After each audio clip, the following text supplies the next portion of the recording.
Hello everyone, welcome to my channel. Right now, we're tackling a contentious issue. Meghan Markle's safety in the UK, or the lack thereof. Harry has claimed that the UK was no longer safe from Meghan, resulting in their leaving and their inability to return to the UK. How do you view these allegations?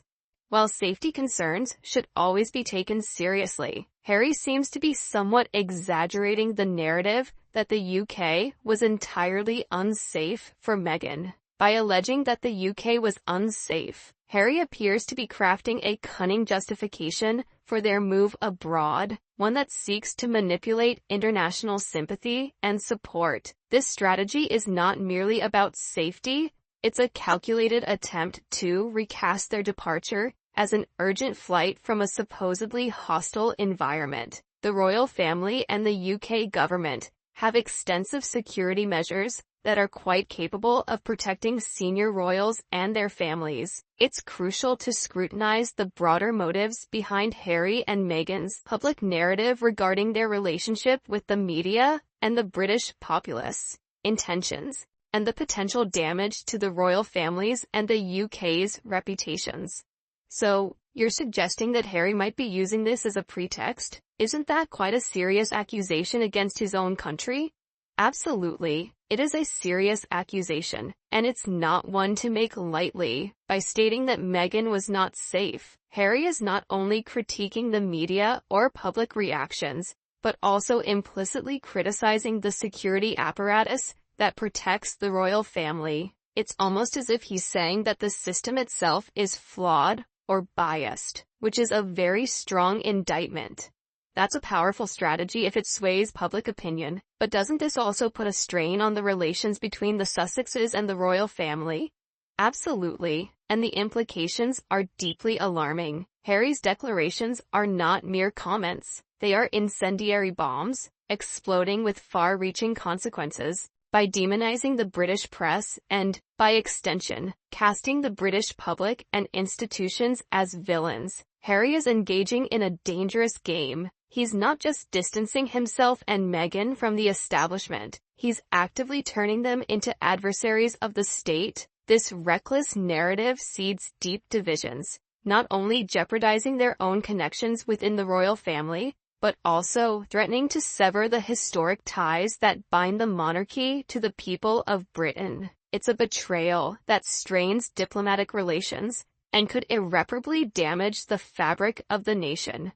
Besides, that was an excuse for them to leave in the first place, and so Meghan wouldn't have to return to the UK. Aside from that, do you think Meghan is actually unsafe?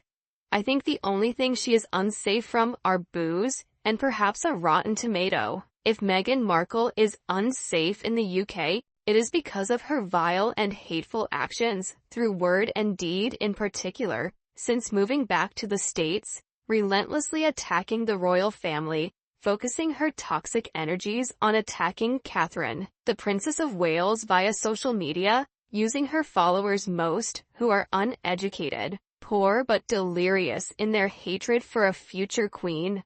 They are known as the Sussex Squad. Via Omid Scobie in his book, Endgame, it was somehow written in the Dutch edition that King Charles and Catherine, the Princess of Wales, are racist. These written words can only come from one source, and one source alone: Meghan Markle.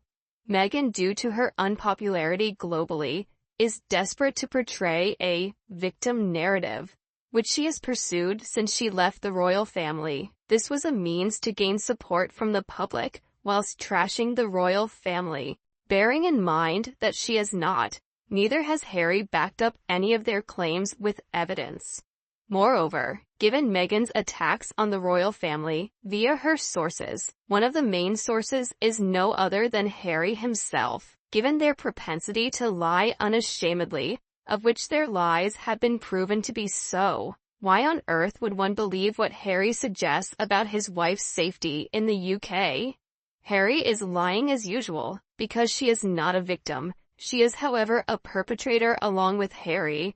The attacks continue, unabatedly. Ms. Markle even has to do a faux lunchtime date, calling the P-apes to try to overshadow the Prince and Princess of Wales' child's birthday. George, who recently turned 11 years old, This leads me to ask two things. Is this a victim of the royal family, or is it a perpetrator? Meghan has been a perpetrator towards the royal family from the beginning, and there is plenty of public evidence to support this fact. However, there is not a shred of evidence that she would be unsafe in the UK. But what is evident is that the UK public does not want her here. So how can she feel unsafe if she isn't even wanted on UK soil, especially as she accused the royal family and the UK of being racist? Why would she want to be in such a country? Meghan Markle's victimhood is way past its sell-by date when it is clearly obvious that she is the perpetrator and has made the royal family the victims of her vile, lying bullying attacks enabled by her husband Harry. In fact, it wouldn't surprise me if she hasn't been banned from entering UK soil, as she has been very public towards her hatred for the royal family, in particular Catherine, and it is on this basis alone that I can't see MI5-6 tolerating such a divisive, mentally unstable individual entering the UK soil, not now, or in the future. In my opinion, Harry is likely to be suggesting Meghan is unsafe as a weak excuse to hide the fact that there are no children in their care, and the likelihood that she has been banned from entering the UK is more than just a possibility.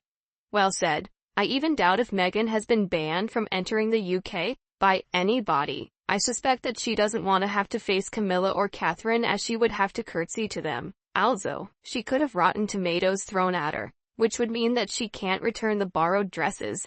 It's clear that all they are doing is paying the price for their decisions. If they were staying with King Charles, they'd be under the umbrella of the Royal Protection Squad, and they'd be safer than anyone else in the country. They'd literally be as safe as the king. They're just chatting and whining as per usual. Too bored? Continuing with the story.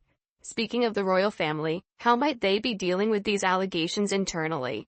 The royal family's time-honored tradition of addressing matters discreetly and maintaining a public facade of unity is being torn apart by Harry's outrageous claims. Behind the royal curtains, these accusations undoubtedly ignite fierce concern and heated debates, disrupting the very core of the palace's crisis management strategies. Harry's flagrant public outbursts force a reluctant and unnecessary re-evaluation of the monarchy's approaches to security, privacy, and public relations. It's a reckless challenge to the institution, thrusting the entire royal establishment into a storm of scandal and scrutiny that could have been avoided. Harry's actions are not just irresponsible, they're a direct affront to the royal protocols that have preserved the monarchy's dignity for centuries.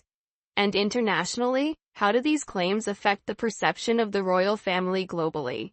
Internationally, Harry's claims are not just controversial, they are dangerously polarizing. While some might naively applaud Harry and Meghan as progressive reformers challenging an archaic system, many others rightfully see through this charade, recognizing these accusations as nothing more than a self-serving vendetta. This manipulative narrative threatens to fracture the global image of the royal family, undermining an institution that has been a bedrock of British identity for centuries. Such divisive tactics could disastrously weaken the monarchy's esteemed standing worldwide, eroding the soft power and influence that Britain has meticulously cultivated. Harry's reckless disregard for these consequences is not just disappointing, it is a calculated betrayal of his heritage and duties.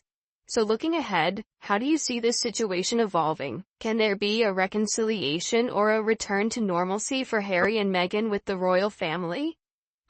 It's frankly unrealistic to expect any reconciliation or return to normalcy for Harry and Meghan with the royal family under the current circumstances. The public and the monarchy are rightly outraged by their continuous public attacks and baseless accusations against an institution deeply revered across the nation and beyond. Harry and Meghan's actions have not just burned bridges, they've dynamited them in full view of a global audience. Their calculated narrative and controversial actions have sown seeds of discord and distrust that are too deep to simply be forgotten or forgiven. The idea of a smooth reintegration into royal life is not only implausible, it's completely unacceptable by royal and public standards. The damage to familial and institutional relationships has been severe, and the repercussions of their actions will resonate far beyond their immediate effects. They've chosen their path,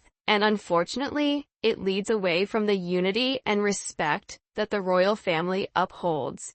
So what has the royal family actually done to address these issues and continue to stabilize and regain credibility? In response to the controversies surrounding Harry and Meghan Markle, the royal family has adopted a multifaceted strategy to stabilize and enhance their public image, ensuring the monarchy remains a revered institution. Central to their approach is maintaining public decorum through the policy of never complain, never explain, which helps preserve the dignity of the monarchy by avoiding engagement in public disputes.